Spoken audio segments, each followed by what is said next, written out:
Vou presentar esta mesa que se chama Afinar o discurso, argumentos, obxectivos e persoas e colectivos a quen debe dirixirse as políticas lingüísticas actuais. Para iso contamos, como digo, con Nel Vidal e con Valentina Formoso. Nel, inda que agora é docente, dende hai pouco, penso, traballou durante 15 anos no Servizo de Normalización Lingüística do Concello de Carballo e foi tamén presidente, como saberedes, da Coordenadora de Traballadores e Traballadoras de Normalización da Lingua durante casi 10 anos, unha década. E participa desta mesa con Valentina Formoso Gosende, tamén docente de secundaria, foi coordenadora xeral da Coordinadora Galega de Equipos de Normalización e Dinamización Lingüística e é autora de obras como Do estigma á estima, propostas para un novo discurso lingüístico. Entre ambos, vannos axudar a afinar eses argumentos, eses obxectivos e públicos a quen deben dirixirse as políticas lingüísticas hoxe. E ao final das súas intervencións, como no resto das mesas, pois abriremos tamén un espazo para compartir o que nesta parte da sala se vaya xerando tamén. Si, chegades, tedes que... Vale, vou apartar para que se vexa ben. Non sei se... Sei que falastes entre vós, non sei se... Non tivemos tempo agora de decidilo. Quen quere comezar? Sí. Sí? Ben, boa tarde a todas e a todos. Desde a mesa, desde a organización, formuláronsenos unha serie de cuestións para tratar, non? Sobre discursos, argumentos para a intervención da lingua, para o fomento da lingua. Eu quixen darlle non unha volta, pero si buscarlle máis, ir pola vía máis técnica de practicidade, no sentido de que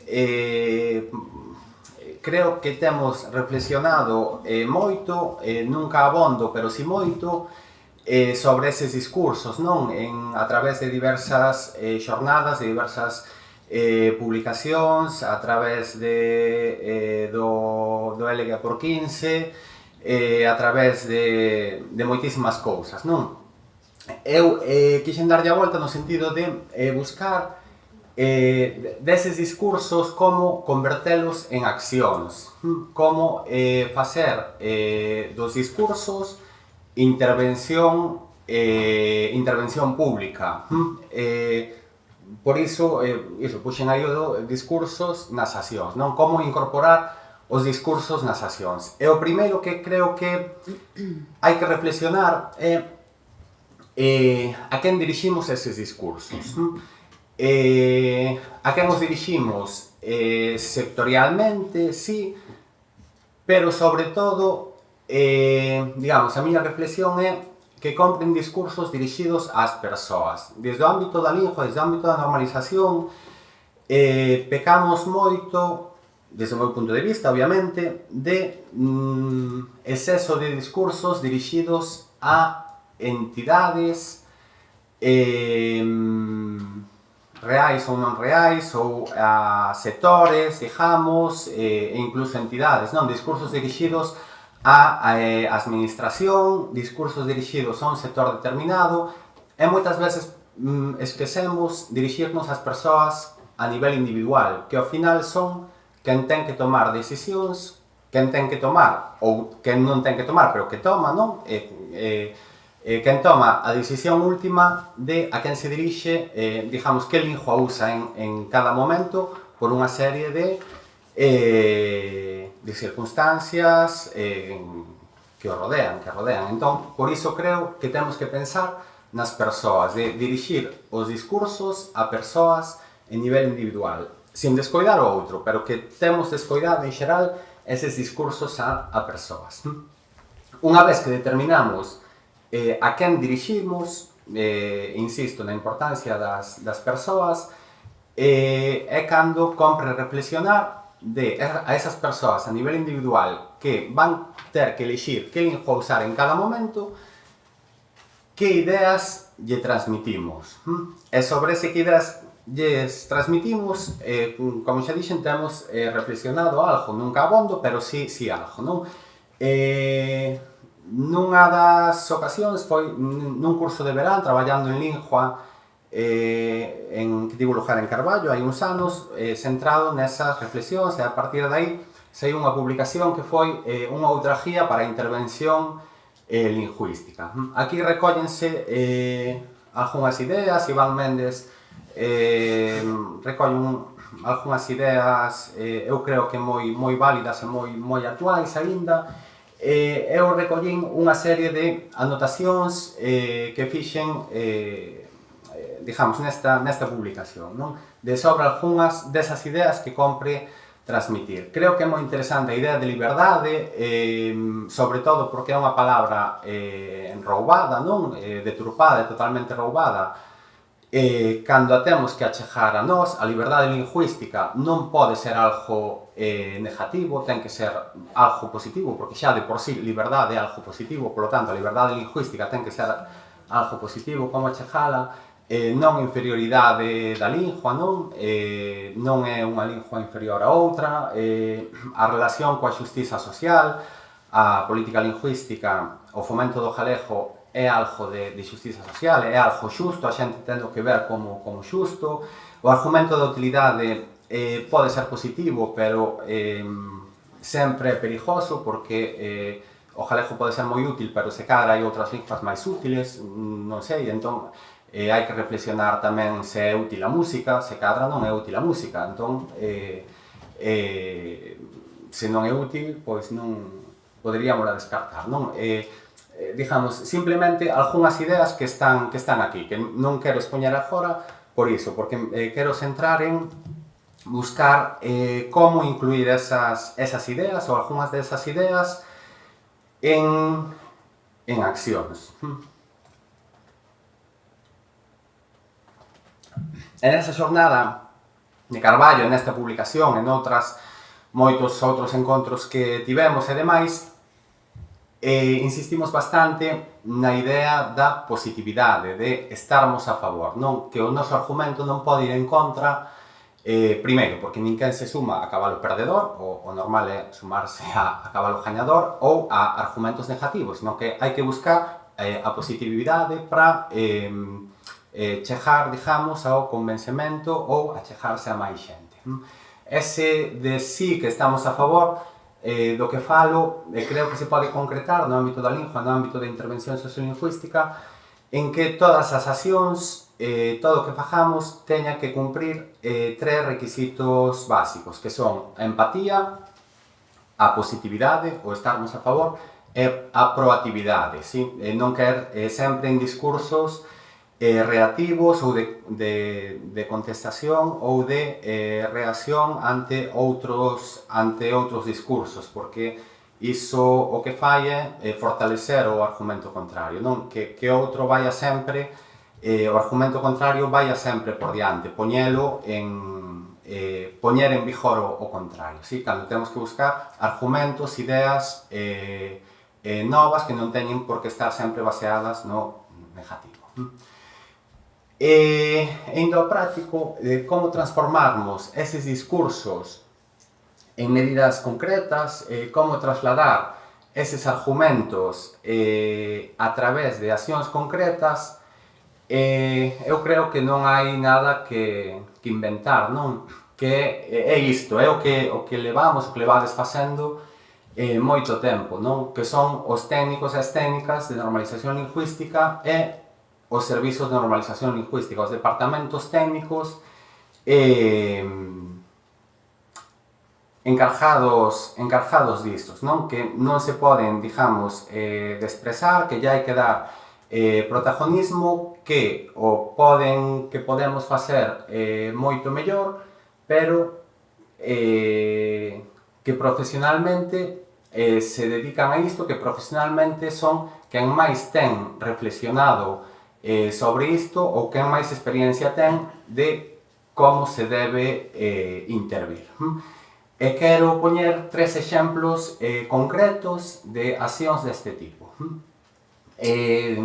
Moi brevemente, unha cousa de apego, e dúas campañas concretas e moi puntuais, pero que creo que responden á perfección de como transformar ideas en accións. Con respecto ao apego, simplemente quería comentar,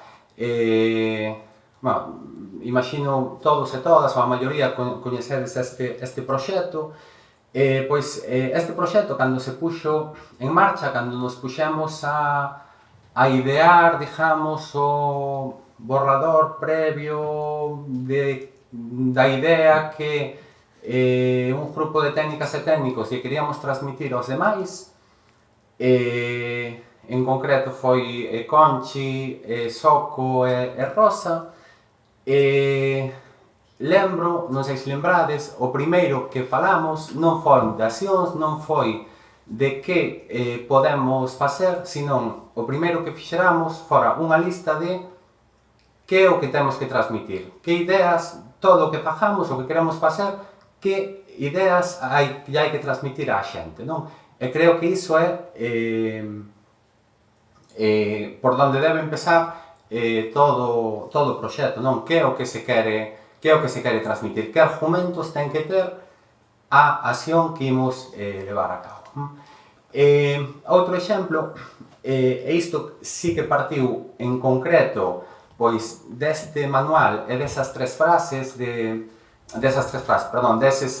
valores que debe ter toda a acción de empatía, positividade e proactividade, o proxecto Jústame o Jalego, que nasceu xusto para iso, non? De como podemos facer para trasladar, converter nunha acción algo que busque que vaya dirixido á xente, no que a xente sexa protagonista con mensaxes individuais, mensaxes proactivos aos diversos ámbitos, mensaxes positivos e nos que a xente se poña nese lugar, que haxa esa empatía. E daí nasceu a campaña Jústame o Jalego para cumprir con estas tres cousas, non? Persoas a nivel individual que dicían ámbitos, cousas concretas que de maneira positiva lle gustaría que estivese o jalego. Sobre o éxito ou a difusión que tivo e demais, creo que non compre comentar nada así, pero que no seu momento, non lembro exactamente en que ano foi, pero foi, pois hai 5 anos, máis ou menos, 5 ou 6 anos, era un momento no que o jalego estaba duramente atacado, no que se estaba nunha posición moi reactiva, non? O que se pretendía era darlle unha volta a ese discurso, que fose vista as accións fomento do jalego como algo positivo, como algo atractivo e demais, sí? E ademais que fose dirixido con lemas, con frases chamativas aos diversos ámbitos, de maneira positiva, desde algúns a nivel individual, ata etiquetaxe do leite, ata o ámbito máis festivo, ata relacións interpersoais e demais. Entón, creo que é un exemplo dese converter argumentos, converter ideas en trasladar ideas a través de accións.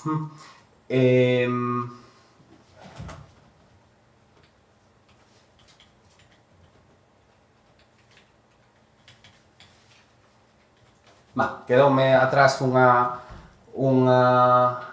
cousa, creo, non a vin por aí, que era, xusto acordoume agora, porque era de Carme Vidal, un titular de Carme Vidal en Sermos Galiza, que foi algo así como volve o entusiasmo pola lingua, ou retomas o entusiasmo pola lingua, unha cousa así, que era o titular a nova de Jústame o Jalego, non? Entón, era un pouco como, non sei se o obxectivo conseguido, pero que o que se quería trasladar coa acción parece que foi entendido, que era o que se quería conseguir. Outra das ideas concretas das que falamos aquí, como dixen antes, é o de liberdade. Entón, en Carballo, quixemos darlle unha volta, pero como trasladar esa idea? Como intentar vincular a idea de liberdade lingüística co uso do galego para que non sempre sexa visto a liberdade ou ben como algo positivo desde o ámbito a favor da lingua ou desde como algo negativo ou como positivo, perdón, que se percibe como que liberdade yo puedo hablar castellano cuando quiera, non? Que esa é a idea mayoritaria de cando se usa a liberdade lingüística. Entón, a volta que quixemos dar ou como quixemos convertir iso nunha acción concreta foi a través dunha campaña concreta, tamén dirixida ás persoas a nivel individual, protagonistas incluso físicas, que puxeron a súa cara, vinculado ao Creative Commons, non? A lingua de uso libre, de poder usar e compartir a lingua sen restriccións, sen límites e sen dereitos reservados, que calquera persoa é libre para usar o galego, ten licencia para usar o galego en cantas cousas queira. A verdad que se cadra non foi un pouco complexa porque a simboloxía, a idea do Creative Commons é comprendida, recoñecida por un sector moi específico da sociedade, por xente nova, non é algo totalmente popular, non é coñecida por todo o mundo, pero polo menos ese ámbito máis de adolescentes grandiños, sí que chegou a mensaxe, non? Ou creo que chegou, pero a idea é esa, en calquer ámbito ti és libre de usar o galego para intentar vincular a esa liberdade, pois no deporte, nas compras, nas relacións persoais, na música, nas conversas, na crianza, en todo, non? É a verdade que sí, que tivo esta acción así moi puntual, moi concreta, moitísimo impacto, sobre todo na rúa, e a verdade que o motivo posiblemente sexa o protagonismo individual de persoas reais, non coñecidas, de persoas normais de Carballo, non? Concluo xa con isto das preguntas que nos fixeron, contesto a última, bueno, a referida tamén así cousas que nos lanzaron con respecto, porque falou Diego Barros diso tamén, non? Con respecto a inmersión lingüística, sí? A inmersión lingüística que eu entendo que ten que ser como, digamos, método de aprendizaxe da lingua, útil para a normalización, pero, digamos, cando o proceso de inmersión lingüística, o método de inmersión lingüística é asumido pola cidadanía, é visto positivamente pola cidadanía, se cadra xa non é tan necesario, non? Porque se a cidadanía asume que é necesaria a inmersión para usar a lingua, para aprendela, pois se cadra a inmersión xa non é tan necesaria porque xa non é necesario tanto a normalización. Non sei se me explico enrevesado. Agora, sobre a necesidade, pois eu acabo de chegar aí un mes a un instituto no que as porcentaxes esas de uso do galego que aparecían por aí, que aparecen nos estudos, que o galego ás veces pois non chega o 20% ou o 10% de uso nos institutos, eu topei coa realidade de que é mentira. No meu instituto a porcentaxe de uso do galego é de 0%, de cero, non hai, ou non coñecemos, dis que hai un mito así como o da muller da curva, non? Que hai un rapaz en fondo de bacharelato que ás veces fala, que no recreo, ninguén sabe quen é, ninguén o veu, non? Pero de 600 e pico alumnos son cero, os que usan o galego habitualmente. E máis, eu son titor dun grupo bilingüe que me manifestou abertamente, directamente, de que se sinten moito máis cómodos facendo unha exposición na clase en inglés que facendo en galego. Esa é a situación. Xa digo, é un grupo moi especial porque é un grupo de sesión bilingüe, pero esa é a situación. Custalles moito falar e intervir, non? Entón, a inmersión lingüística non é unha posibilidade, senón que é unha necesidade. E outra cousa, a inmersión lingüística que ás veces vemos como que o goberno está en contra dela. Non, o goberno non está en contra da inmersión lingüística, o goberno está en contra do galego. porque inmersión lingüística, xusto agora ao sair do instituto, collí un folleto sobre inmersión lingüística, saen todos os anos convocatorias no Doja, axudas no Doja para inmersión lingüística en calquera lingua que non sexa o galego. Por lo tanto, o problema, o goberno non está en contra da inmersión, está en contra do galego, que é o distinto. E creo que xa me pasei o cachino.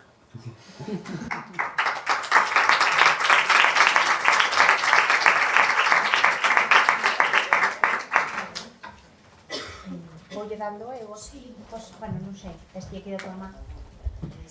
Mentres eu vou saudando, que queres? Ben, aproveito para agradecer o convite, por estar aquí, desculpar por non vir pola mañá, que sempre se falan cousas que estaría ben ter sabido para falar agora, se cadra repito ben algunha delas. Nada, eu un pouco comentáramos así a través do correo con el como ia ser a súa intervención. El xa tiña esta perspectiva, polo que eu tentei pois, axustarme ás preguntas que me fixeron desde a organización, así de guiadiña, e así tampouco non pisaba o que xa nel traía preparado. Daquela, eu agora teño que poñer gafas, aquí nos notando os anos, falaban, propoñíannos desde a organización para despois que houvese pé ao debate tres cuestións, unha era da inmersión que foi pola que acabou nel, despois había dúas que estaban directamente relacionadas, que era que discursos e obxectivos da política lingüística deberían estar destinados a contornas galegofalantes, castelánfalantes, se deberían ir da man ou por separado, e cara que segmentos sociais deberían un pouco estar orientadas ás políticas lingüísticas, así máis como máis directamente ou que tiveran máis urxencia. Eu vou un pouco dar a miña perspectiva ca experiencia que teño e sin máis, é dicir, co que teño basicamente desde a miña visión a miña experiencia de técnica xa quedou aí moito tempo, polo tanto da visión que teño desde o ámbito educativo, que se cadra para o traballo en determinados servizos pode ser parcial, pero se cadra serve tamén para algo. En primeiro lugar, eu creo que van da man discursos e obxectivos, na maioría dos casos van da man. Eu partiría polo menos diso, e a partir de aí, de que discursos e obxectivos van da man, eu separaría, e despois irei matizando, eu creo que os discursos e obxectivos si teñen que ser diferentes para contornas galegofalantes e castelánfalantes, pero, sobre todo, que teñen que ser diferentes, creo que son máis os obxectivos que os discursos. Eu creo que en contornos galegofalantes o obxectivo prioritario desde a miña perspectiva é que hai que asentar falantes, é dicir, que os falantes non desaparezan cando saen do seu contexto e non deixen de transmitir a lingua, para min ese sería un obxectivo fundamental. E logo en contornos castelánfalantes o obxectivo que teríamos, eu creo que básico, é de perogrullo, pero non está mal decirlo, que reflexionemos sobre se temos que crear, entre aspas, falantes ou neofalantes, que creo que tampouco non é a mesma cousa. En canto a discursos, a mí pareceme que hai unha serie de discursos que deberían ser comuns. Nel falou, estou de acordo con todo o que dixo, e sigo a filosofía que tivo a Cotenol todos estes anos, e, polo tanto, estou de acordo xa no que se dixo con iso. E como máis ou menos sabía das campañas das que ia falar, cales son as súas motivacións, collín un par de argumentos que poden ser discursivos para falar, para tratar sobre algunhas ideas comuns, se interesa ou non interesa leválas adiante e que nos poden traer de beneficio ou se poden ser ou non replicables. Eu creo que os discursos neste momento, tal como están as cousas, deberíamos escoller discursos que non se poidan botar abaixo facilmente. Por exemplo, se ligamos a lingua ao patrimonio, que a lingua é un patrimonio valioso, iso é algo difícil de que rapidamente chuvareen. A lingua é un patrimonio, o patrimonio ten valor, e o patrimonio hai que conservalo. Ollo, pero nós non queremos que se conserve nun museo, é un patrimonio que ten que estar vivo. Por lo tanto, iso tamén hai que telo claro. E só ten valor se está vivo.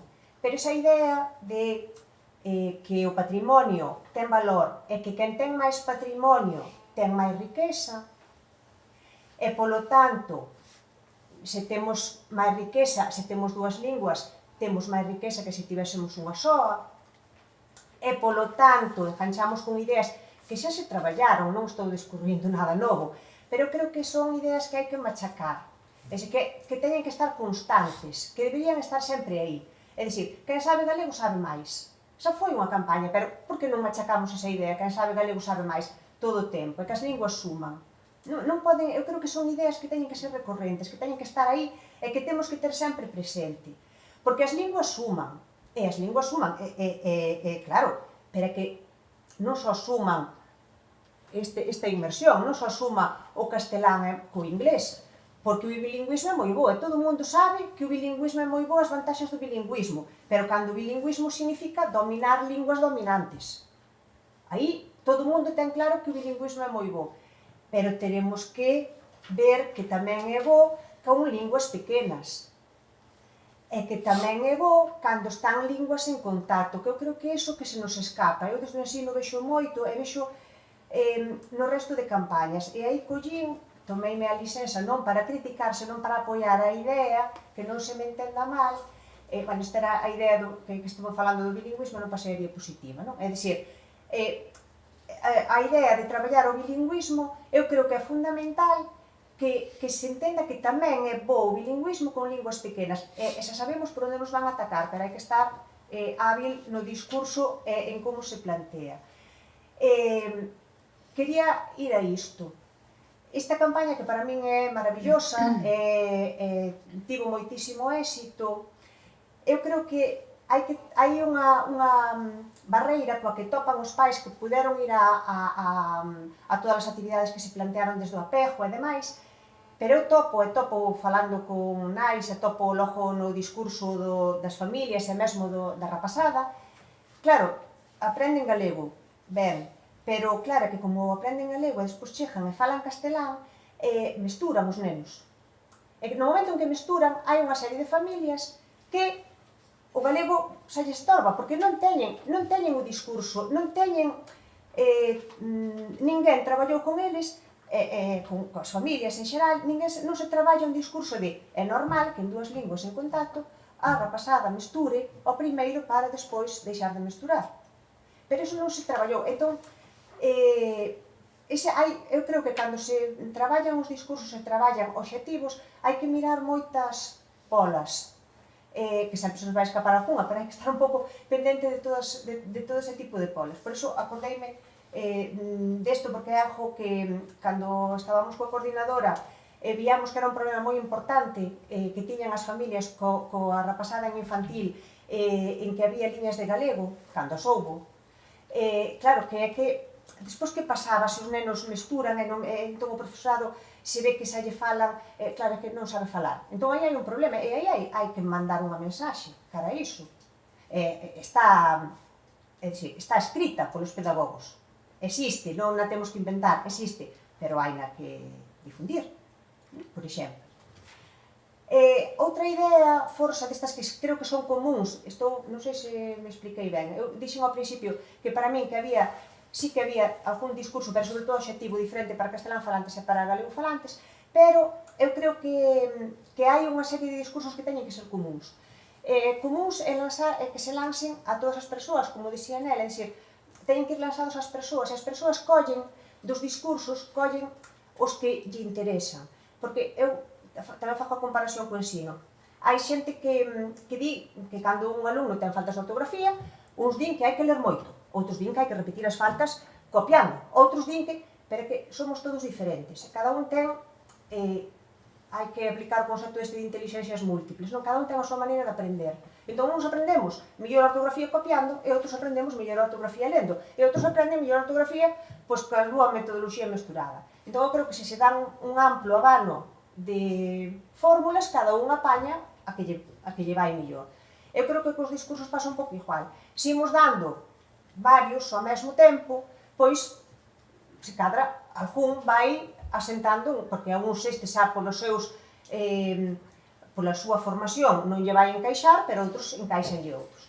O tema da lusofonía é un tema que un discurso que, bueno, non é facilmente tamén reprobable, é un discurso que encaixa, que pode ir adiante, feito, bueno, aparece nos xornais, non aparece con ningún tinte negativo, nace a rede de galelosofonía, onde non vai aparecer neste xornal Galicia Confidencial, pero bueno, se fora no Faro de Vigo, se calhar tampouco aparecía, ou na Voz, non? Para impulsar relacións galego-portuguesas, non se ve a cousa así como mal.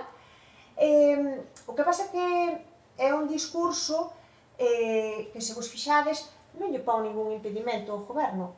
O goberno asina a lei Valentín Paz Andrade, non lle pon ningún problema. Por algo será. Temos aí un fío que é importantísimo, que é que nós, a través do portugués, teoría, chegamos a millóns de falantes. Non quero afondar moito, pero quero deixalo aí porque é un discurso, para min é unha navalla de dobre fío. Por eso digo, a Feijóo non lle parece mal. Entón, bueno, sí, eu son profesora de portugués, dei clases de portugués moitos anos, son a primeira que quero impulsar o ensino do portugués, que co portugués que chegamos moi longe, eu uso o discurso da lusofonía, pero hai que ter en conta como se usa. E só vou dar un dato. O alumnado brasileiro, eu agora estou no Instituto do Milladoiro, hai moito alumnado brasileiro que chega cada pouco, só, claro, que queren só aprender castelán, só sabedes vos, pero non só queren aprender castelán. Vale? O galego non lles interesa e mas transmiten que non interesa. Pero iso non me vou liar agora con iso, senón se me paso máis do tempo. O que temos é que hai que ter moi en conta que nós temos unha sociedade galego-falante e castelán-falante que ten aínda asentado unha serie de prexuízos tan agarrados como están os percebes no roncudo. A metáfora non é miña, collina prestada, parece que quedou, pero collina prestada, pero é que é así, é dicir, e iso temos que ter tamén moi en conta para todo, para calquera discurso que lancemos. Decía antes, e volvo a insistir, que por iso creo que hai que manexar varios discursos sempre ao mesmo tempo, tendo uns forza que temos que creo que son difíciles de botar abaixo, como os que comentei, porque cada persoa que recibe os discursos ten o seu pasado lingüístico, polo tanto, ten a súa historia lingüística, ten os seus referentes, ten os seus prexuízos e ten as súas representacións ao redor da lingua. E iso vai valer que collan o argumento 1 millor, outro colle mellor o 4, outro colle o 6 e outro colle o 5 malo 3, porque lles encaixa. Entón, creo que é unha idea que deberíamos contemplar. Con eso, con todo, para discurso, e aquí creo que debín gravar mal que lle dei unha volta aquí ás diapositivas, e debín gravar a versión anterior, porque tiña aquí antes os discursos para castelán falantes, porque me enfiaba mellor, pero dá igual. Para contornas galego-falantes, eu creo que se temos que usar un discurso propio para contornas galego-falantes, eu creo que hai que traballar a idea de que eles son o semente. É dicir, que teñen a materia prima, poden a sementar, e que teñen aí unha cuestión que é fundamental, que é a da transmisión da lingua e a da conservación, non? E que son modelo, ollo, tamén hai que traballar o da calidade lingüística, o da calidade de lingua que teñan, pero que eles son modelo, son o modelo de galego, porque son os galego-falantes, son os que temos. Se queremos asentar o galego, temos que basearnos nos galegos que temos, que falan mellorablemente, pero falan. Eso eu creo que ten que ser fundamental. E, polo tanto, que son absurdos, traballando con iso tamén, que son absurdos os comportamentos diglóxicos que teñen. Hai que facer llover, hai que traballar iso. E hai algúns que son incríveis, porque ainda hai xente que lle escoitas dicir que o galego é un dialecto, porque tamén hai outro discurso que non se coñece, que é o da historia da lingua. Sabemos un montón de moitas historias que hai polo mundo adiante, pero resulta que da historia do galego hai moita xente que ainda di que é un dialecto. Si, como xa confiamos en que desde o currículo escolar xa lles imos transmitir cando nasceu o galego e cando tal, unha aprenden os que o aprenden e outra queda lle supilles queda, e outros hai moitos que non chegaron nin a oílo, pois hai ese tema da historia da lingua para saber que siquera é unha lingua e non é un dialecto, que é unha cousa básica que se pensamos que estaba desterrado, pero non, aínda se oi. Entón, aínda se oi xente nova. Ben, para contornas castelán falantes, podemos traballar pois, desde temas varios e variados, como xa dixen, e apoiándonos en que cada un ten a súa historia lingüística desde a lusofonía, que lle pode valer a uns, que só non pensan na autoridade, porque claro, en contornos castelán falantes hai os que non queren saber nada do galego, son castelán falantes de convicción, de fe, non saben nin queren saber e non van saber, entón tampouco hai que escorrenarse demasiado. Que nos respeten a punto, porque tampouco... E despois están os que non falan, pero din que falarían, os que din que teñen competencia, os que din que non teñen. Hai un amplo abano aí na marabunta da xente que fala castelán habitualmente. Eu creo que o obxectivo claro para eles é conseguir que falen, darlle, ti podes, e darlle ferramentas. Claro, aí o que teríamos é que ver con que ferramentas traballamos. E volvo a insistir, que despois están os que din que non... Yo hablaría se tuviese contextos de uso, eso que sabemos todos, os contextos de uso, pero eso despois rascas un pouco e fai falta algo máis que contexto de uso. Volvo outra vez aos percebes do roncudo, porque non é só non ter, que sí que non teñen, pero despois hai moitas máis cousas, non? Con todo, eu creo que hai que achegar a motivación, o que sexa, pensar, se partimos de que a lingua é un patrimonio, todos, tamén os castelán falantes, todas as persoas castelán falantes, son piares para axudar a que o galego se manteña, para axudar a normalizar o galego, claro, que logo temos dentro dese sector os que din que o galego non lle interesa que viva. Falamos antes deses. Ou de que xa ten moita axuda, que todo hai axudas para o galego, para o castelán ninguna. Tamén temos que saber que imos bater con ese discurso. E despois os que xa parten de que é unha lingua inferior e demais. Que somos parte de esa comunidade en que hai toda esa xente, toda esa variedade e hai que traballar con eles, iso temos que telo sempre claro. Para non me pasar moito do tempo, paso ao tema da inmersión que liga con todo este contexto. Nos castelán falantes hai, claro, a inmersión, cando se fala de inmersión para o galego, fálase para inmersión en galego en xente que é castelán falante. Eu creo que hai que diferenciar dúas vertentes aquí. A inmersión, cando é de xente daqui, o que se fixo aqueles programas que se chamaron de inmersión, que tanto se criticaron porque ya os niños non iban a saber nada de castellano, que eran os programas que se chamou Liñas de Galego, que eran inmersión infantil, en contornas castelán falantes. Entón, temos esa parte, cando é de xente daqui, e logo temos cando é xente de fora. Xente que chega de fora, que non é que sexamos unha comunidade que teña moitísima xente que ven de fora, pero temos un sector importante de xente que chegou, sobre todo de Latinoamérica, ou de países, algúns da lusofonía, ou de outras comunidades. Vale, en canto ao primeiro caso, para alumnado infantil, como neste momento estivo xa tan criticado, eu creo que se quere poñer, avanzar en algo que sexa coincido con el en que aí a inmersión ten que ser un método para conseguir un obxectivo que é que a xente fale galego. Eu creo que no discurso e na venda da inmersión non pode ir a palabra inmersión, porque xa está arriscada, xa hai que lle cambiar o título, xa hai que cambiar a fórmula. Non está mal vista para a inmersión, porque para a inmersión para a xente que ven de fora. Non está ainda mal vista porque non houve oportunidade de facela, porque desde a Consellería, desde as instancias superiores, non hai absolutamente ningún interese. De feito, non hai absolutamente nada feito. De feito, eu acabo de topar con esa realidade. Ata onde eu traballaba antes podían vir dous alumnos ou alumnas cada 2 anos de fora, se cadra 3, viñan 2 de Colombia, 3 de Argentina, ou unha rusa, pero eran así favas contadas, que naquel contexto a inmersión era fácil, porque a maioría era galego falante.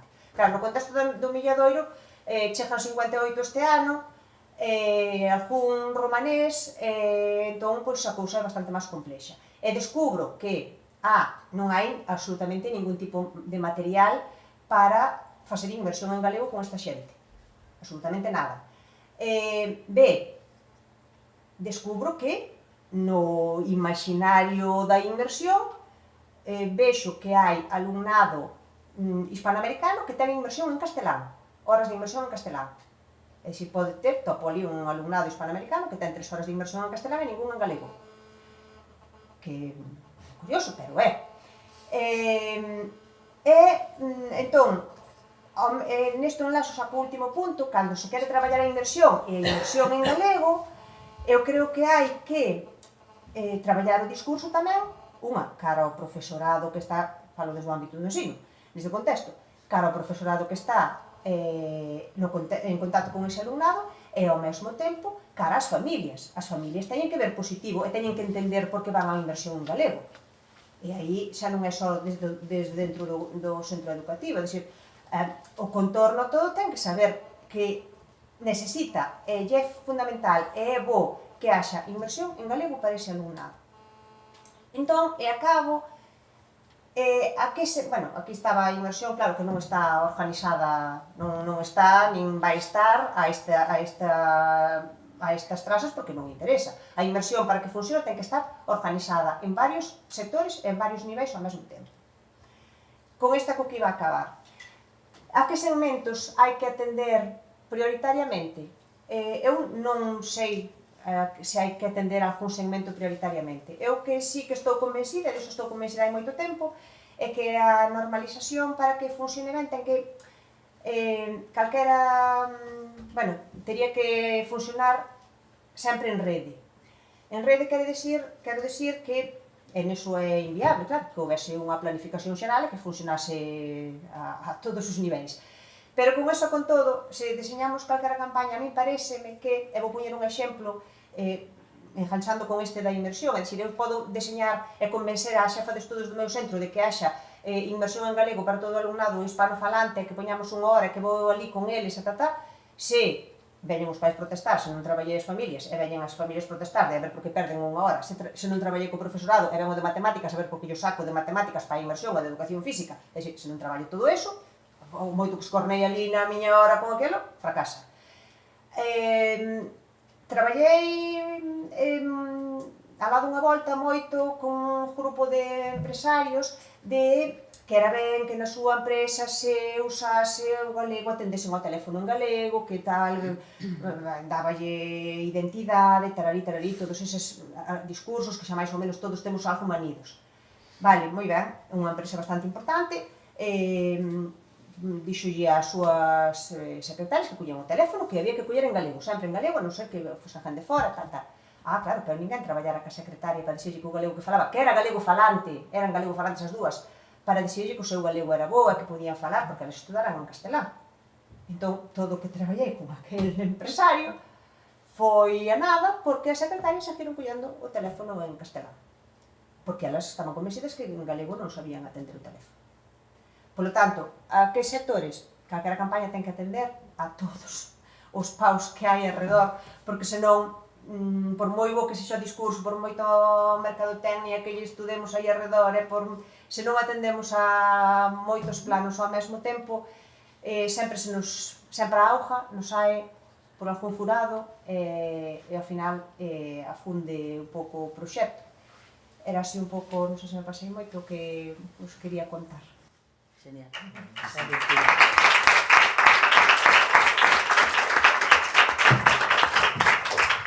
No, moi ben, neste caso Tina e Nel axustáronse o tempo e ainda temos 20 minutiños para comentar xa hai algunha mal levantada. Moi ben, vale, pois xa está feito, xa hai dúas mans. Íbamos a convidar como a cuestión é complexa e saliron moitas cousas, como animarvos a todas as persoas tamén a participar, que seguro que todas estáis así con algún rum e que temos 20 minutos que dan para moito. E entón comezamos por aquí. Sí, había... Unha cuestión de aclaración, por si acaso. Casi todo o mundo que estamos aquí coñecemos o proxecto Apego, pero por si acaso. É un pouco un exemplo deses nos que se manda un discurso, como el explicaba, para todo o mundo, o sea, creo que está chegando á sociedade un discurso xeral, pero que xera unha oportunidade como ningún outro proxecto creo que xerou casi nunca, de afinar ese discurso para cada persoa, xa non para cada grupo, senón para cada persoa. A estas alturas non sei se serán como 3.000 ou por aí, non? As familias que están adheridas ao proxecto e que son como 3.000 ou 6.000, porque en moitos casos é máis dunha persoa, case sempre dúas persoas as que nos diriximos e falamos directamente nunha entrevista, durante un tempo bastante razoable, e onde afinamos se se trata dunha xente que é galego falante de orixe, que mantén o galego, ou que é castelán falante pero quer que os seus fillos aprendan galego, ou quer que o falen, ou son de todas as posibles combinatorias. Nunca para familias que son anti-galego, evidentemente esas non veñen, xa non gastamos enerxía, pero para calquera outro dos casos temos aí unha ocasión de ouro de afinar persoa a persoa. E iso, se o multiplicades, son familias que están criando ou van criar fillos, e multiplicades polos casos todos que se poderían dar, se todos os concellos o estuveramos facendo, pois creo que sería un caso de intervención así moi nesa liña, non que escribir. Pero hai unha idea última case que falaches que me gustaría tamén comentar, xa que temos tal, e que se deixa.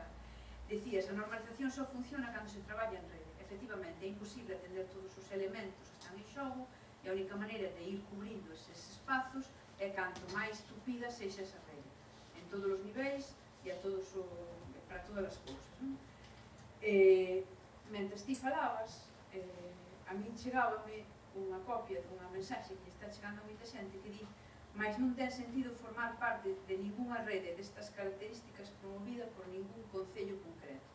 Isto ten un contexto que non vou explicar, que unha xente que está aquí entenderá. Ao mesmo tempo que esa idea se transmite, intentamos repetila, e xente como a vos que se explica tan ben, a explica e a transmite, que se non traballamos en rede non avanzamos, inténtase e transmítese a idea contraria desde espazos, persoas, organizacións, colectivos que teóricamente teñen o galego como obxectivo número 1 e están transmitindo cousas como esta frase que vos li literalmente: triste, penoso, indignante. Sí.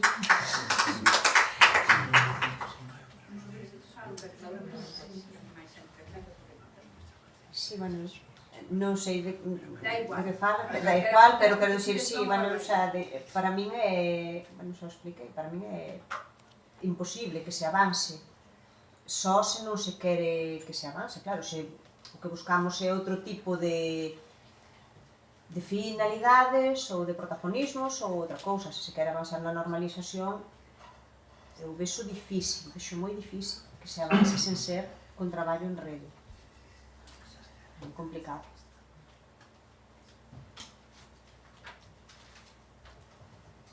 Pero nos falábamos pouco para que falarades modo. Sí, creo que a mí me deixou e hai como algo de... pero temos que continuar, non? Sí, hai outra man? Sobre a cuestión da liberdade que tamén se hai pola mañá, claro, é complicado ás veces ese discurso da liberdade, tan, bueno, a veces existe tanto nel, non? Bueno, especialmente os que están contra o galego, non? Eu creo que agora, en relación a esa cuestión e a justiza social que os temas que saíron pola mañá, que saíron agora tamén, bueno, que os dous comentastes, non? Hai unha cuestión que temos, saíron pola mañá, a cuestión do principio de subsidiariedade, non? Bueno, ou a reciprocidade. Ben, ninguén discute a liberdade para falar castelán. Eu creo que iso foi algo que se nos apuxo a nós, non? Como que nós nos opomos, nós que facemos a lingua en xeral, temos algo contra que a xente fale castelán e non é certo. Algún de nós tivo un problema con alguén, máis ben ao revés, non? Sobre se nos podemos aceptar situacións complicadas da nosa vida, onde hai un problema, non é da nosa parte con alguén que fala castelán, senón ao revés. Pero, bueno, xa sin entrar niso. Non será hora tamén de que reivindiquemos nós e que nos reapropiemos tamén da tecnoloxía, non? E non reivindiquemos a nosa liberdade para falar galego, porque, claro, falabas da cuestión dos espazos, non? Que espazo temos nós real, non?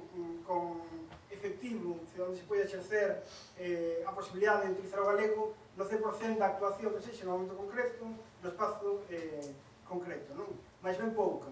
Por lo menos, temos que reivindicar tanta liberdade como teñen quen fala español. que, por certo, está amparado xa desde a propia Constitución, a nivel de amparo, que o galego non ten, non? Pero, bueno, se cadra, para o partido público é complicado entrar nas cuestións legais, pero sí, digo, porque a nos na mesa, por exemplo, que nos funcionou ben a ILP en relación ao dereito galego no consumo, non? Por menos, os sitios onde fomos capaces de chegar, evidentemente non chegamos a todas partes, pero se dicimos a alguén, non, mira, é que eu quero que cando chamo o teléfono de información, que non me digan que non podo falar galego. Podo falar galego, tiña opción, tanta como te estive falar castelán, ou como te estive falar inglés, ou alemán, o que queira, non? Como mínimo ter esa liberdade, esa capacidade de optar, de opción, como ten calquera outro. O galego non é menos, e, por tanto, bueno, en relación a isto, eu creo que aí aparecen os espazos e todo o galego sí que suma. Porque logo creo que temos un problema que ás veces no discurso xeral, pasa nos pasa a todo o mundo, non? Queremos dicir que o galego en algo se pode facer calquera cousa. E a realidade é que non é tampouco tan certo, non? Non pode facer calquera cousa. E isto, a nivel de entidades sociais, ben, está ben. O problema é que non fan institucións, e isto creo que me parece especialmente grave, non? Que as institucións que se dediquen a publicitar, digamos que é publicidade falsa, non? Isto se fose en vez de ser a lingua, se fose non sei, un paquete de fabas, sería publicidade desta enganosa. Ben, podes falar da xunta, de concellos, do que sexa. Como podes dicir, non, galego podes facer o que te queiras.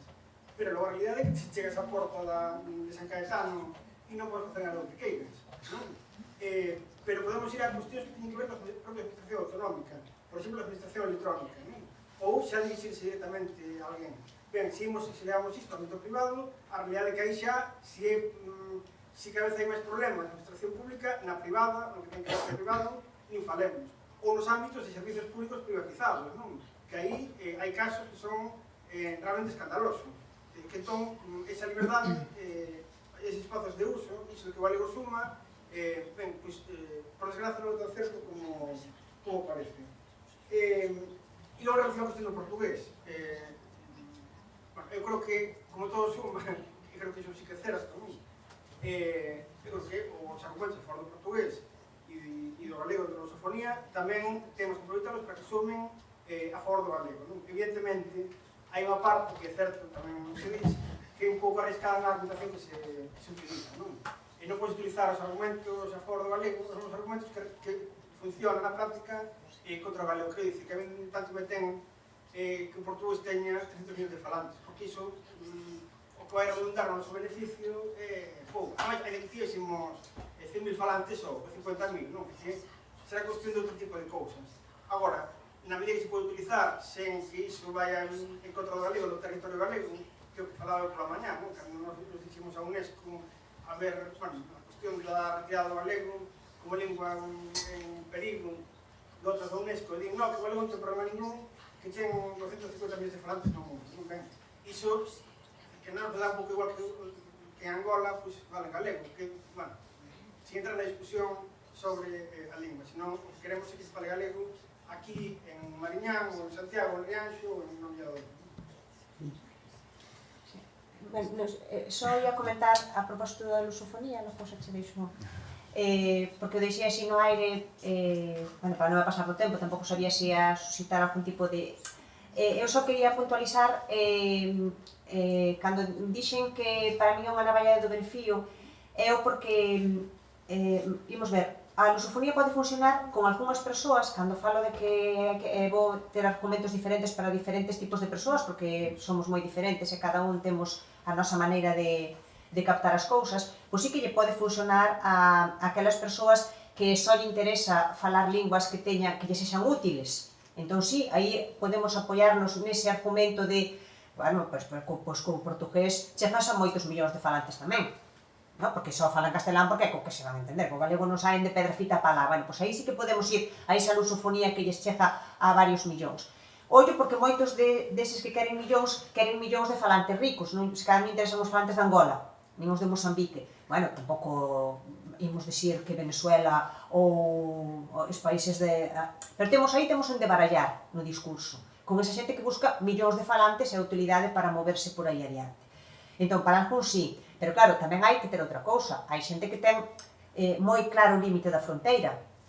Portugués é de Portugal, é de outro país. Aí temos unha cuestión de identidade e de que eles van a Portugal e din que non entenden, que se ven perfectamente que é outra lingua. E aí temos outra cousa, que quen defende o argumento da lusofonía aquí tamén, hai xente que defende outra norma, vale? Que non é o estándar. E iso tamén, e non quero entrar aquí en unha cuestión normativa, pero sí alrededor do discurso, porque sí que hai, e aí vou á masa de falantes materia prima, que non se identifican con unha lingua que din que non é súa, e aí tamén podemos ter unha fochanca, onde se nos vai caendo falantes.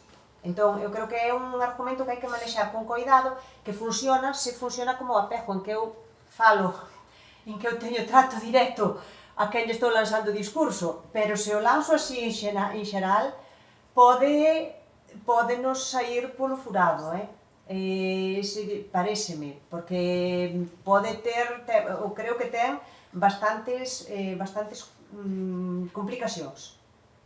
Só respecto da lusofonía, deixo falar a Juanela. Sí, con respecto á lusofonía, eso mesmo é o que acabas de dicir tamén, Marcos, o que sempre dixo é que é moi positivo, non? Que a través do galego poidamos comprender e acceder a produtos culturais e a produtos de todo tipo dun universo de 200.000 falantes, non? E iso é positivo. Agora, se iso non existise, que pasa? O galego tería menos valor? Non. Entón, iso está ben, pero non é o argumento, non pode ser o argumento.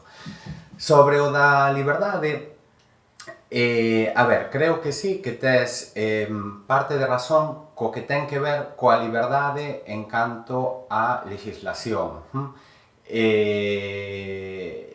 Iso é moi importante, pero creo que non é o máis importante ou máis influinte da liberdade. Explícome. É libre unha adolescente da Coruña de falar en galego? Non por unha cuestión legal. Indo ao meu microespazo actual de instituto. Non falamos da cuestión legal. Xa, claro, pero digo por iso, que o universo da liberdade ten que ser moitísimo máis amplo, e temos que referirnos a algo moito máis amplo, non? Eu, volvendo a ese microespazo do meu instituto actual, non hai ningún rapaz ou rapaza que fale galego habitualmente nese espazo por unha cuestión de liberdade, por falta de liberdade. E non por falta de liberdade legal, son totalmente libres legalmente de usar o galego en calquera espazo do instituto, en calquera aula e tal. Non o fan por falta desa liberdade no sentido de presión do conxunto, non é o que se fala, non é o que hai que falar, entón é unha cuestión de liberdade, de presión social que é moitísimo máis complicada de mudar, claro.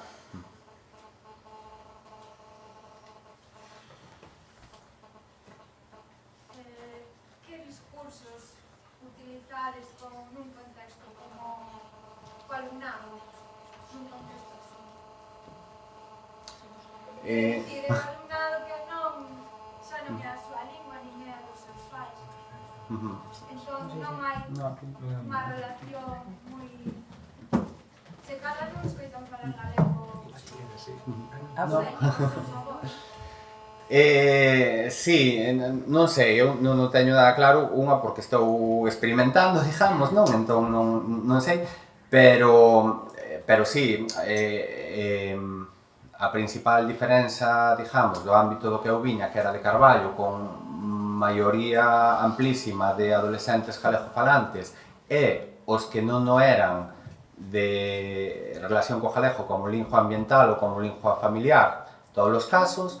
No caso de Oleiros non son a perda da lingua ven de segunda ou incluso terceira xeración, ou moitísima xente que ven de fora, non? O discurso, non sei, eu supoño que é o da atractividade, pero aínda así é posible que haxa menos prexuízos neses adolescentes que nos de Carballo galegofalantes. É posible que sí. Pero claro, da falta de prexuízos, da valoración positiva da lingua, que en xeral hai unha valoración positiva da lingua, converter iso en uso habitual xa depende non só de argumentos, senón aí é onde entrarían os espazos, contextos e presión, a falta de presión para poder facelo. Motivación. E motivación. Sí. Si eu creo que volvo a insistir no mesmo, tamén por a miña experiencia que non hai un argumento que sirva para todos o alumnado castelán falante. Porque, ben, eu nunca estive nun contexto en que non houbese ninguén que non me entendese. Eu agora por primeira vez teño alumnado que non me entende cando falo, porque acaba de chegar de un país de fora, pero si entende uns mellor que outros, que aquí temos que o galego é a lingua daqui. Explicoulle hoxe unha nena brasileira que chegou hai 3 semanas, explicoulle a un compañeiro que os pais son de fora, pero xa viñeron hai tempo, de fora da comunidade, pero non de fora de España, chegou aquí, dixolle, pero que non está dixendo a profesora que o galego é a lingua daqui, a que nasceu aquí, pois entón, por que non vai haber que estudar galego, por que non imos falar galego, é a lingua daqui, non? Xa lle explico, para ela ese argumento valeulle, en cambio outro non. O outro, pois, non lle vale ese. O outro, pois, válelle que lle pode abrir portas se quere se cadra traballar en algunha cousa para que lle pidan o galego. Eu creo que un único argumento non dou convencido a todos, porque non, a uns entralle unha cousa e a outros entralle outra. E os que veñen de fora, teñen que... Esta rapaz entendeu fácil, é a lingua daqui, pois sí, entón hai que saber, eu quero falala, hai que falala. Pero outros non, pois que rollo, eu viña para España e non somos españoles todos. Pois non, iso de que hai unha lingua aquí, pero se temos o español, entón escornan aí, hai que buscar outro. Hai que xa manexarte, entón eu, nin siquiera dous, eu creo que hai que ter un abano para cada un enganchalo con unha cousa. A min, sobre argumentos, o que me chamou moito a atención é que algo que está totalmente asumido polos adolescentes é que a lingua pública común é o galego, e ten que ser o galego. Non a de relacións persoais, non a do seu contexto, pero a lingua de intervención común, a lingua dos gobernos, do Consello, das televisións públicas, tal, ou se eles se ven intervindo públicamente, esa lingua pública é o galego. Incluso este día, dúas rapazas comentando que chamaba moitísima atención, nunca pensaran sobre iso, nunca reflexionaran. A Voz de Galicia non ten as noticias en galego, pero é a Voz de Galicia, é da noticias, e non está en galego, e non lle escollía na cabeza, non? Pero claro, de aí ao seu uso habitual, espontáneo, hai un mundo, pero está asumido iso, a lingua pública común, e ten que ser, están a favor de que sexa o galego. Sí, bueno, están a favor de que sexa porque saben que ao final aí tamén eu creo que hai moito de está moi ben que se use outros, porque a mí non me vai afectar, eu non estou nese que se use, non o vou usar, porque eu xa teño desculpa. Por iso tamén se manifestan máis os presuízos os que son galegofalantes, porque son os que están estigmatizados, son os que teñen un estigma, entón eles son os que manifestan moito máis, porque claro, son os que eles non teñen tan claro que nos espazos públicos haxe que falar en galego, nos espazos públicos, non teñen tan claro eles. Porque para eles a lingua de prestixio, eles ainda ven o castelán. Eu vivo co alumnado galego falante. E non teñen eso tan asumido como pode asumir no discurso un castelán falante. Sí, pero pono a que ten que obrigatoriamente estar falando en galego para intervir en calquera sitio ou para escribir o xornal, que o xornal só lle admita a Voz de Galicia, a Voz de la Escuela, que só admita artigos en galego. Veríamos o discurso ahora mesmo. Creo que non. Digo, a ver, perdón, sería... No, digo, no... Son en media, simplemente marco isto. No caso da xuventude, cando non hai prexuizos, eu creo que a veces tamén hai que ter un pouco a ser optimistas e ter a esperanza de que en canto se produza un cambio de espazo, ás veces sí que se pasa. A ver, sabemos que os neofalantes moitas veces empezan a ser galegofalantes cando van do instituto á universidade, non? Porque de pronto abandonan o seu espazo habitual, o seu ámbito de relacións, e se non teñen prejuízo e na universidade cadran cun ambiente máis ou menos propicio, pois eso dase, non? Cando hai prejuízos a cousa é moito máis complicada, por suposto, non? Entón, quero dicir, o teu alumnado, se é castelán falante, pero non ten prejuízos, non todo, ni tan siquiera a maioría, pero seguramente algúns deles o día de mañá, pois, o mellor... Sí, pode ser, pero iso dase ese volta ao galego cando hai galego base, cando hai galego familiar, por exemplo, non? Se non hai galego familiar, non hai ese cambio, non hai ese cambio. Sí, que o dos proxexos é clave, porque o ano pasado tive unha alumna peruana, en 3 meses estaba falando galego, e non conseguín que Izan, que nasceu aquí, falase galego nin unha palabra en toda o curso. Claro. Nada, eu rapidamente, porque a verdade que me pareceron moi interesantes as intervencións e a verdade que foi unha pena que non pudera estar no da mañá, porque había moitas cousas que estaban conectadas, non? Con, o sea, cuestións e debates que están directamente relacionados co que estamos falando, non? A ver, a min parece moi interesante unha cuestión que sirve de exemplo, digamos, os proxectos como Apego, en xeral todo o discurso que fixo nel, e que tamén abordamos pola mañá, que é, falábamos de lingua depredadora e lingua presa, non? E como que neste caso temos o papel de presa, temos que saber adaptarnos aos diferentes contextos. Suso na súa intervención de pola mañá había un apartado que chamaba Revisando os danos, onde de alguna maneira poñía en evidencia como aqueles argumentos ou discursos contra o galego que os utilizaron nos anos 80, desde a Asociación por a Libertade del Idioma, todo ese tipo de argumentos que eran moi pedestres, eso todo, por exemplo, xa se desmontou, eso xa deixou de usarse, non? Pero, efectivamente, desde hai 10 anos, o que está en cuestión hoxe en día, explica o Ana Iglesias, non? No libro sobre os prejuízos, ou no discurso público de Galicia bilingüe, todo o que temos hoxe en día a nivel mediático, xa son outro tipo de cousas, vaise á base, vaise á cuestión de, efectivamente, o que decía Nel, o que se pon en discusión é os propios conceptos de liberdade, o propio concepto de democracia, de dereitos, e entón aí hai unha loita de quen son esas bandeiras, non? E o que intentan é arrebatarnos esas bandeiras, tamén en parte porque nos as deixamos arrebatar, e iso tamén é unha reflexión que igual hai que facer, non? Por que non as deixamos arrebatar, pois, históricamente, non? Por que as desprezamos, non nos demos conta de que eran as bandeiras das que tiñamos que justamente agarrarnos, non? Proxectos como Apego ou outro tipo de proxectos, eu creo que o que tuveron a virtualidade fundamentalmente é que souberon ler o momento e viron que efectivamente nun contexto de ataque frontal fronte ao galego souberon cambiar o marco e crear un marco positivo. Eu creo que ese traballo intelectual, ese pequeno think tank ou grande que diseñou este tipo de proxectos é o enorme valor que ten. E creo que fundamentalmente necesitamos outra vez máis think tanks dese tipo, non? Por chamarlle así, porque eu creo que ese é a base do asunto, e creo que o decía tamén moi ben nel, non? Decir, despois podemos facer A ou B, pero o asunto é que queremos transmitir e a que nos queremos asociar, non? Porque aí está a batalla de fondo. E penso que eso sigue sendo así. E despois unha pregunta moi concreta, porque Tina sí que explicitaba, digamos, que pensas que hai que ten que haber obxectivos diferentes para contextos galegofalantes e españolfalantes, maioritariamente nos referimos, non? Ainda que decías que ten que haber unha variedade de discursos amplos, pero que de alguma maneira se poden utilizar de forma común e cada quen colle un pouco o que quere, non? E viñas a dicir, bueno, nos contextos galegofalantes a clave é activar a estima, non? A conciencia lingüística. Nos españolfalantes, polo que se entendo, fundamentalmente facías referencia máis que nada a combater os prexuízos, os tópicos que ainda siga habendo, non? E a crear falantes, é dicir, claro, se o problema en moitos casos, a parte de prexuízos atópicos que non son os mesmos, porque non é o mesmo prexuízo que ten, algúns son comuns, pero outros non, outros teñen os falantes por seren falantes.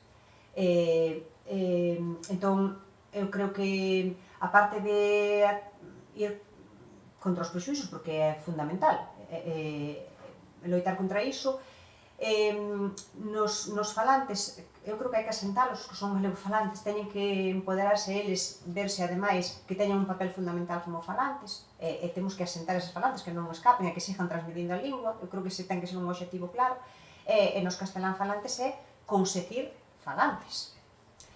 Que se cadra non son, eu creo que hai unha diferenza entre falantes, neste momento no que estamos xa, conseguir falantes e neofalantes. O neofalante, eu creo que a idea que temos todos dun neofalante é de alguén que se volve, pasou do castelán a ser galegofalante, pero é neofalante, non?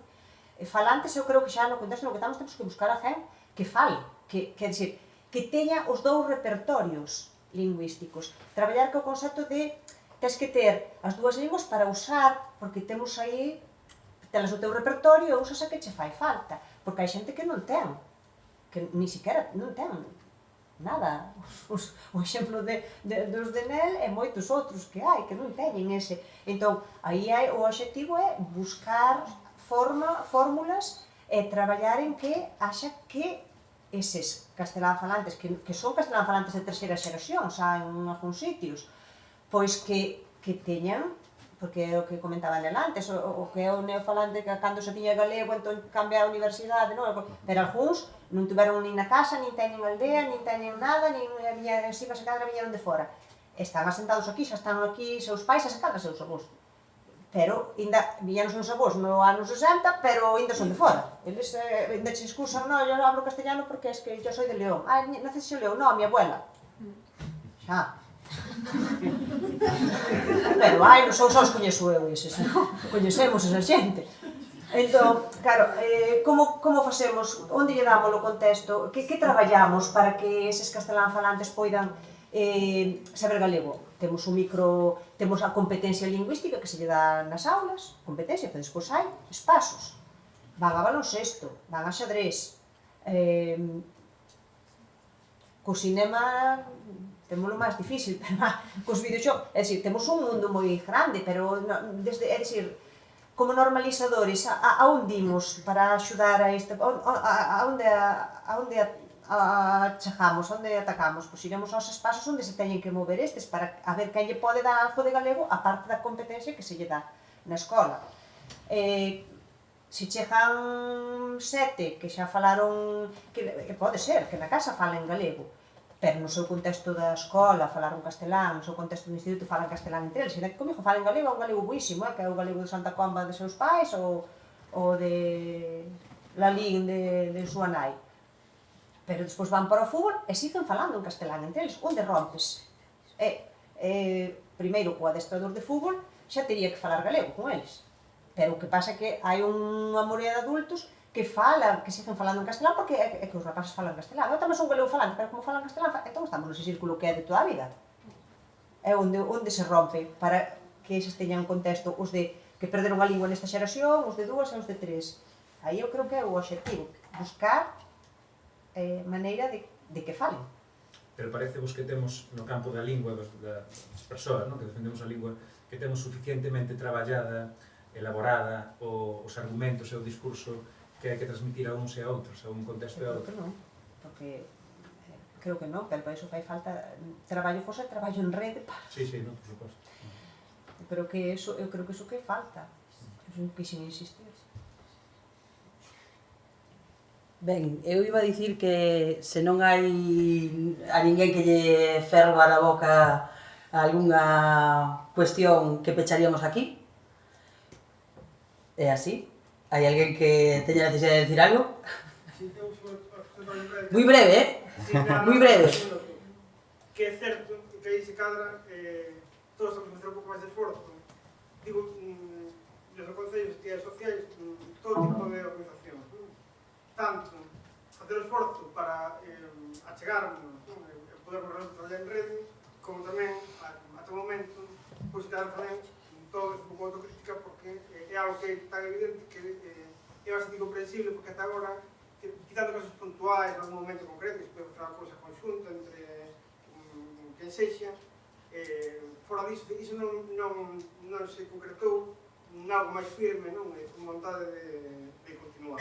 E creo que aí, tanto para o lado de traballar niso, como non ter o feito, hai que facer un esforzo, porque non ten sentido ningún que esteamos duplicando esforzos, triplicando, ás veces facendo cousas que son exactamente iguais, na mesma dirección, con a orientación. Ou en tempos diferentes, é dicir, mandamos a mensaxe de que quen sabe galego sabe máis, en formatos diferentes, pero un manda agora, outro manda 3 anos despois, por separado, con formatos diferentes, eu creo que sí que se perden esforzos, o traballo coordinado. Eu son unha gran defensora do traballo en grupo, creo que a unión fai forza.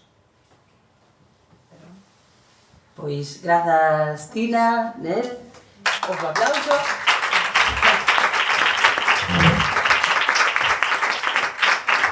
E xa nos dá pé a